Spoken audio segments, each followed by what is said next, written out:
you listen to reason? Will you open your eyes? In Los Angeles. Hello? Hey. Hi. Hi. What's this bet about? We can't tell you or else Nothing. it'll invalidate the bet. Oh, Sorry. Go ahead. well, I wanted to talk about the extreme immorality of attempting to disprove the existence of God. Have you thought about this? Yeah, I've thought about it. I think you're wrong. Well, let me explain my position. Okay. If one were to come up with an explanation or a proof beyond any kind of refutation that God does not exist, all these religious people are going to come up and start killing people and doing all sorts of mayhem, and no one would be safe.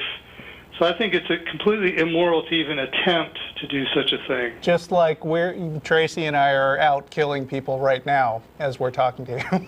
Well, no. See, if the existence of God were completely disproved, then everyone who attaches their moral compass to the existence of God would be lost and justified to do anything they want to. Which Can you prove that? Okay, first of all, are you? I'm not sure where you're coming from. Do you believe that God exists?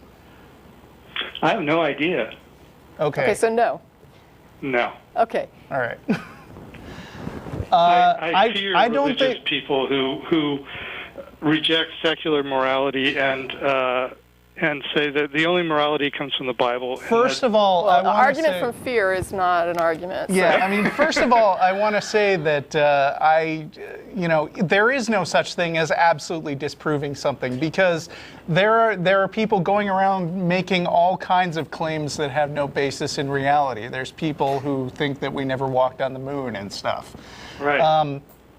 No matter how good a case you bring to the table, there's always going to be a lot of people who will just stick their fingers in their ears and go la la la la la. So that's never going to happen. But also, I question your premise, because It's based on nothing. a lot of people go from Christian to atheist all the time, and in fact, we don't see a sharp uptick in people killing each other and burning down orphanages. Yeah, I would when say that happens. many atheists are probably ex-believers, and the atheists, I mean, you can't. Stats, it's like, stats, you always have to wonder sometimes how they're gathered, but there's really no statistics that show that atheists are any less moral or less likely to be involved in crime than anybody that's religious. There are some stats that indicate that religiosity kind of correlates highly to some of these negative things, but I'm not going to, promote that as a solid, but I'm just saying that numbers-wise, it doesn't seem to be the case. It seems almost like taking God out of that equation would make people better. Right, and if anything, you should be kind of concerned about the religious system that makes this claim that there's no other reason to be good than that there's an invisible man in the sky watching you all the time. Well, yes, that is my concern. But Okay. Well, this then, is all very reassuring. you should fight Well, against that. good. I just want to say one thing, that I really appreciate when you discuss secular morality, that you talk about reason. Schopenhauer said that morality comes from compassion, and I think that compassion comes from reason, which leads to empathy, which results in compassion, and that's the basis of morality. I think I pretty much agree with most of that. I know some very reasonable people who aren't compassionate. That is true. Well, I think the lack of empathy is actually a psychopathic disorder. Well, you have to be careful, because psychopathy is actually not like a recognized official, mental term, like in, I guess, mental health field. Well, there's this thing called the psychopath test, but it's, it's used by a lot of psychologists, but it's questioned by a lot. Yeah, I mean, of them sociopathy and psychopathy are not exactly, right, accepted terms as far as I'm aware. I mean, I should, maybe I'm wrong, but I remember they reading. do talk about it. But the idea is a person can be. Empathy could be viewed as an inherited trait to some degree, and I think that the idea that somebody might not inherit that or might inherit less of it than somebody else, it would be very difficult for me to prejudge the person as being unable to exist or coexist socially with others in a decent way. I think that you can be non-empathetic and non-compassionate, and people might think that you're a bit of an ass, but they're less likely to. But it doesn't mean that you're necessarily going to go around hurting people or doing things that are criminal. Do you mean sort of like in a Machiavellian way? I just know that I know some people who would very much say that they are not empathetic, and that they would take exception to the idea that they are therefore, not good people. Right. Well, I mean, but even some people who are not very empathetic can apply self-interest to realize they should act in a way that's socially acceptable. It's not like they don't understand the idea of fairness, for example. They can comprehend the concept of fairness. They just don't have these accompanying feelings. And I agree, it makes it tougher. I mean, it does make it difficult. It's much easier to extend that when you have that automatic sort of kick-in feeling that goes with it. But not everyone has that, and sometimes that can result in people doing bad things. But if you think about it, sometimes having a lot of feeling can result in a really bad thing. A lot of times, a lot of violent crime is based on emotions running amok. So, I think some people can deny that they have empathy by coming to the reasonable conclusion that, I'm talking about the people on Wall Street who have destroyed the economy to their own benefit. They make a rationalization about their lack of empathy vis-a-vis their monetary gain. Right. Well, I mean, there are a lot of complex calculations that go into moral decisions, and some of them include people have more or less empathy, and also some of them involve what kind of parameters and rules society has put up and what you're accountable for, and how they regard actions that are hurtful to other people. And I don't want to go off in the weeds and get all political, but I mean, there's a difference. There is a difference between the person who lacks compassion and the person who is endowed with malicious, malevolence. It's not necessarily, always bundled together like that. Right, and I think most people don't think of themselves as malevolent. A lot of them think of themselves as appropriately. I guess I'm thinking selfish. In terms of Ted Bundy. That would be malevolence, I mean that, and some people would look at that as unempathetic or uncompassionate. Yeah, and yes, he lacks compassion. Even empathy, Hitler went out of his way, and here I am with Godwin's law. But he went out of his way to justify, I'm really doing God's work here. I think most can go a long way with a lot of people. Yeah, it's true. But going back to the concept of secular morality and the basis of it, whether or not some people possess empathy or not, I think by reason, if one applies reasonable principles, one will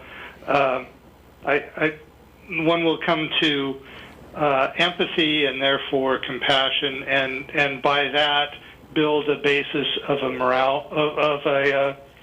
of an ethic. I understand. I question whether or not empathy can be born of reason. I think that if a person lacks empathy, they may not be able to gain it by reasoning, but they can gain the understanding that behaving in a fair way when you're a social animal in a society is actually beneficial to themselves and others. Yeah, and people are short-sighted all the time. I mean, if people just acted in the best interest of everyone all the time, we wouldn't need to have any laws. But we do have laws, and they're pretty extensive and complicated, and for the most part, even somebody who'd like to kill a guy is usually deterred by the idea that he might rot in a prison cell for the rest of his life. And even smaller scale things like, as much as I might want to run a red light, there are a lot of traffic laws which won't put me in a prison cell for life, but will cost me a bunch of money that I can't really get out of paying.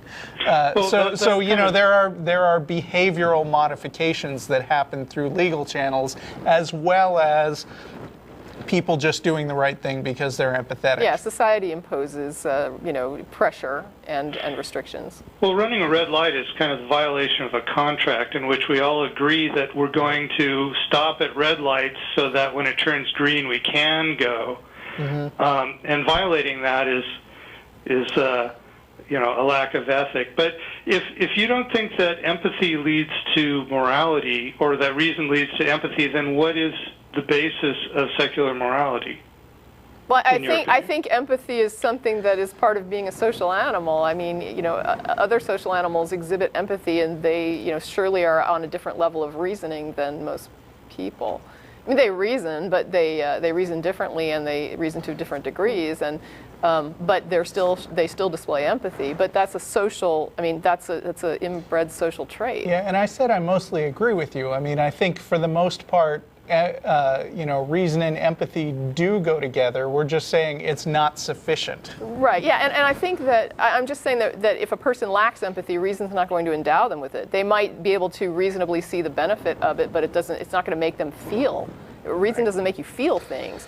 And on the other hand, someone could be empathetic to a fault. I mean, you could be so empathetic that you, or compassionate, that you actually allow something that's really bad because you feel too much for the person, and you then give them another chance or whatever. They go out and kill more people. You have to sort of rein it in. I think empathy needs to, and compassion, these feelings need to be combined with reason, definitely.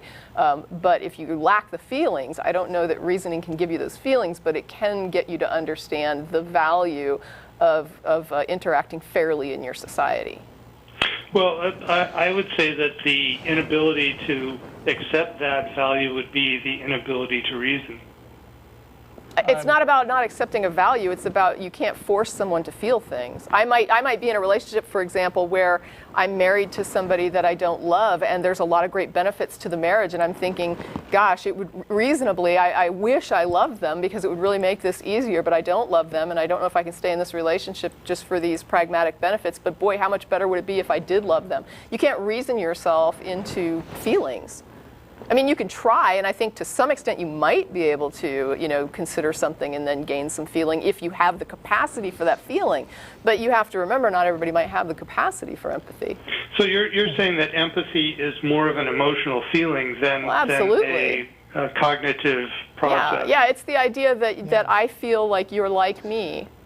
But it's one of many things that goes into making moral decisions. Anyway, I think we're going to move on to another caller. Well, thank you for taking my call. I will go ahead and tell you that we get a lot of people who are repeat callers who call with inflammatory sounding topics just to yank our chains. And Tracie thought you were one of those, and now she owes me a drink. Yeah, based on I'm not going to hold you to that. That was based on the description of the topic. Actually, it was a reasonable guess, but you've been very nice. Yeah, I owe Russell a drink. I think I deserve the drink. I think I need one. Oh, well. Well, thank you very much. Thank you. Bye, Don. Bye.